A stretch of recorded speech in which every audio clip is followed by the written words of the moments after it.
Before we start with the build video, I just want to address some of the comments from the video of Friday. There was a lot of hate, which I can totally understand when it comes to the selection of the CPU and the platform.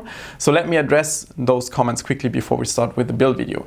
Mainly, this was not a configuration or a video where I wanted to address this is the best configuration for 1,000 euro, because that's simply not possible.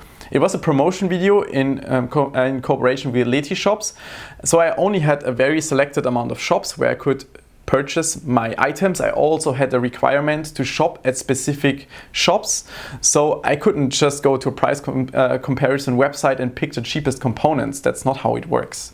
So I couldn't go to Guideshouse and select the cheapest CPU, cheapest mainboard, buy from Mindfactory. All that is simply not possible with this video. For example, I had to select from Western Digital Store, from Samsung Store, and the item selection there is very limited. And yeah, I just picked the items where I thought it would make the most sense.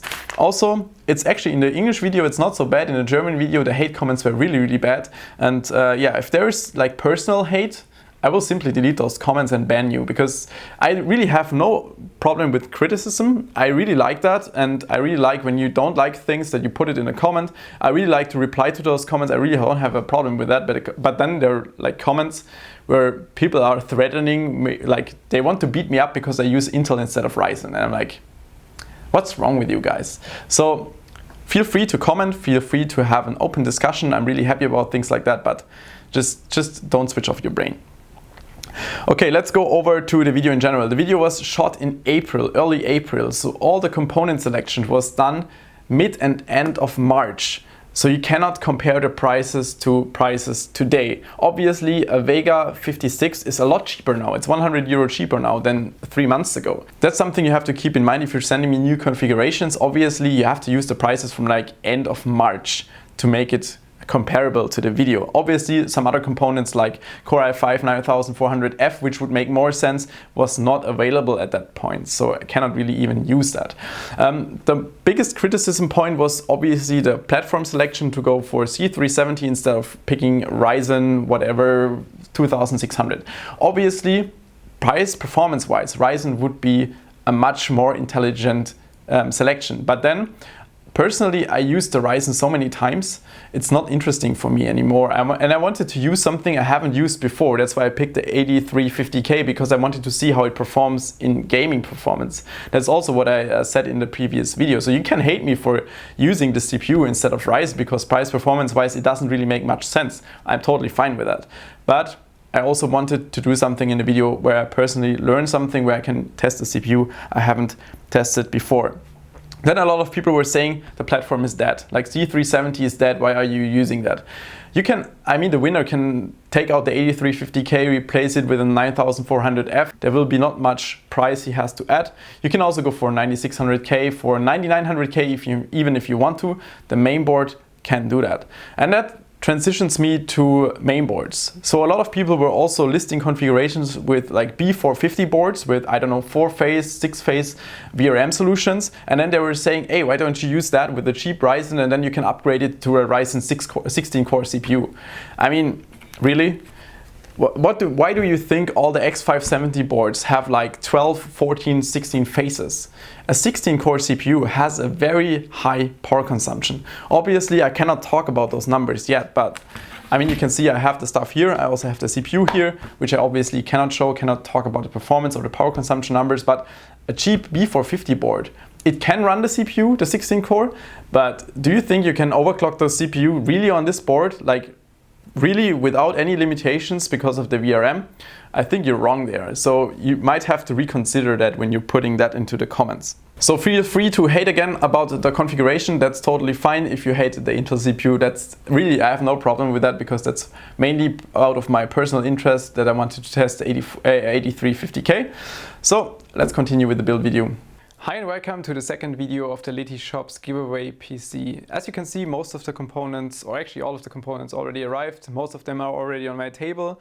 As you can see, the mainboard is already here. We have the memory sticks from G.Skill. We have the Core i3 8350K. So we will start with the assembly soon. We will start with assembling the mainboard bundle, so CPU, memory sticks, cooler, and all of that that's involved inside the mainboard bundle. That's the first step we will do.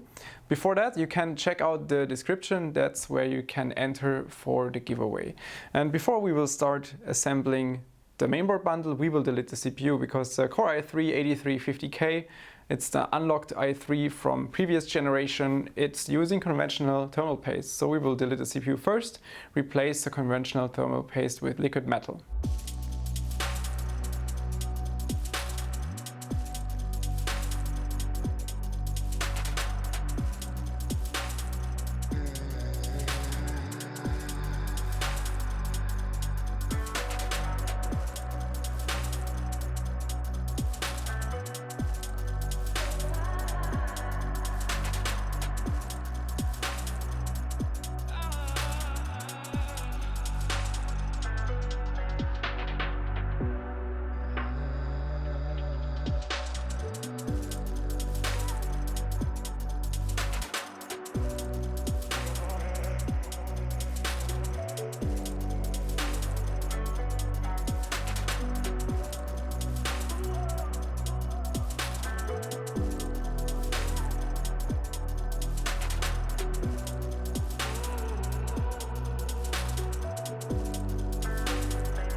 Bundle is prepared, CPU sitting on the mainboard, CPU is deleted, CPU cooler is mounted. We also already attached the CPU cooler fan, and also the fan is attached to the board. The only thing that's missing currently is RGB, because the fan has RGB but the board doesn't have an RGB header. But luckily there is an RGB splitter and also an RGB controller delivered with the CPU cooler, so that's what we will try later. It's a simple 4-pin RGB and it will be attached over 12-pin molecs.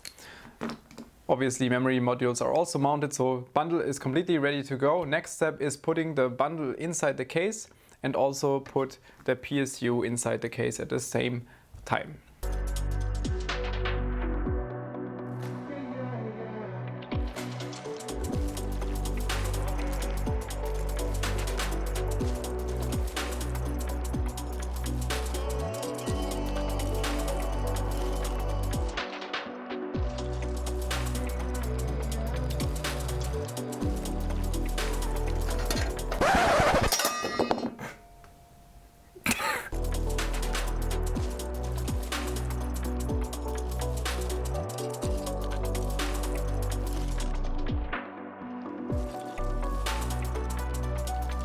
Das ist ja fast schon, ich weiß es nicht.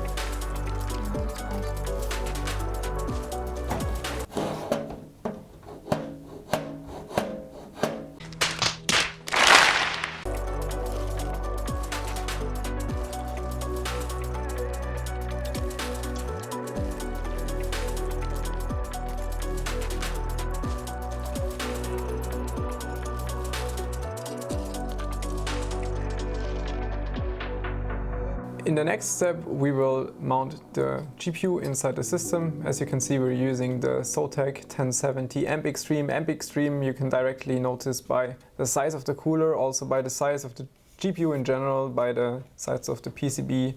So a massive backplate, which is mainly important for stability because it's so heavy that the cooler will actually bend the PCB if there is no backplate. So backplate is really necessary in this case. You can see it's more than 2 slot. I think it's 2.5 or 3 slot design.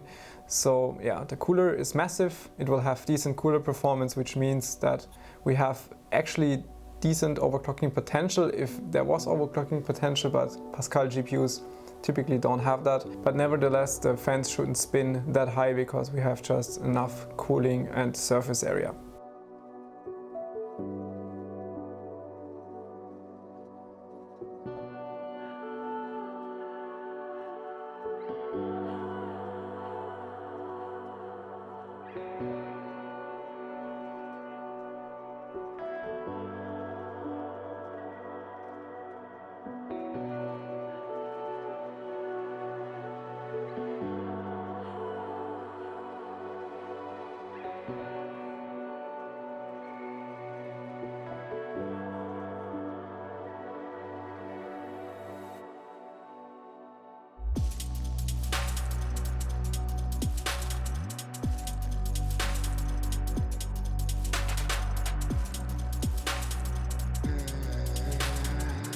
System is up and running. You can probably also hear it. Fans are currently still spinning at 100% because it just assembled, started up, and nothing is configured. So I didn't go into BIOS or set any fans or something. I still have to do all of that, still have to do the overclocking. But looking at the case or the system for like 1,000 euro for like a budget system, I really like how it looks. I think price performance wise, it's also very decent. First, I was a bit worried about those cables because the 8-pin cables, they were not fully sleeved, so you can see there is like black and yellow in between here, but it also kind of fits to the card because the card is also gray yellowish, so it looks actually quite nice. The only thing I changed is I changed the 24-pin cable to a 24-pin cable extension from Bitphoenix, simply because I didn't like all those cables, like the different color cables you could see from the stock 24-pin connector. And now I think it looks very decent, very clean. I think that, there's nothing in the way, no cables, because we have the mesh in the front. Airflow should be pretty much perfect. We have 3 fans for intake, 1 for exhaust. We have the exhaust fan directly behind the CPU cooler, so that should all be perfectly fine cooling wise. Next step is overclocking. We are now in BIOS and we will configure CPU and memory. Memory we will just load XMP. So AI overclock tuner set to XMP, select no. The AVX offset we will set to 3. In some cases you can also set it to 2 and it will still run stable, but we will just keep it to 3 for now to be sure. CPU core ratio, sync all cores. Set it to 48, that's the baseline. We will overclock the CPU to 48 for now, so 4.8 gigahertz, and see if this is stable. Most of the 8350K should be able to do that. So that's our baseline, and we will try to push it to 5G. For that, also adjust Digi Plus VRM or the load line calibration to level 6, and the CPU current capability to 140%. So the mainboard doesn't power off. The CPU doesn't really pull that much current, so I'm not sure if this is even necessary, but we will do it just to be sure. Same goes for internal CPU power management. The long duration and short duration power limit, we will just put it to the maximum. Typically, it's not required to do that because the ASUS BIOS is unlocked anyway already. But just to be sure, so the CPU doesn't clock down, we will do it. Same goes to the core cache current limit. Set it to the maximum. Cache we set to 43 as a baseline, so 4.3 gigahertz on the cache. Should be able to run 4.5, 4.6 later, maybe even more, but just to be sure that it's stable, for now we will keep it at 43. And the CPU cache core voltage, manual to 1.35, which is probably where we will stay at. We will maybe go to like 1.37, 1.38 if it works out, if it's worth it. Typically I don't go above 1.4 simply because it doesn't scale for those CPUs. You can get 100 megahertz more from going from 1.4 to 1.5, so that's really not worth it. It's fine, like physically the CPU doesn't get damaged if you run like 1.45, that's fine, but it's typically not worth it, doesn't scale. So that's it. Hit F10, go to Windows. To speed things up, I already pushed the CPU to 5 GHz, which seems to run fine at exactly the same voltage. So 1.35, 1.34 is the voltage I'm using for 5G. So it's actually quite good CPU I picked here. It's currently running a Cinebench R20. I just tried one run before that, and I was wondering why CPU is clocking down, and then I figured out it's the AVX offset which is kicking in, and then I read some stuff online quickly and I figured out that R20 is actually using AVX, which was kind of new to me. Maybe it's not new to you.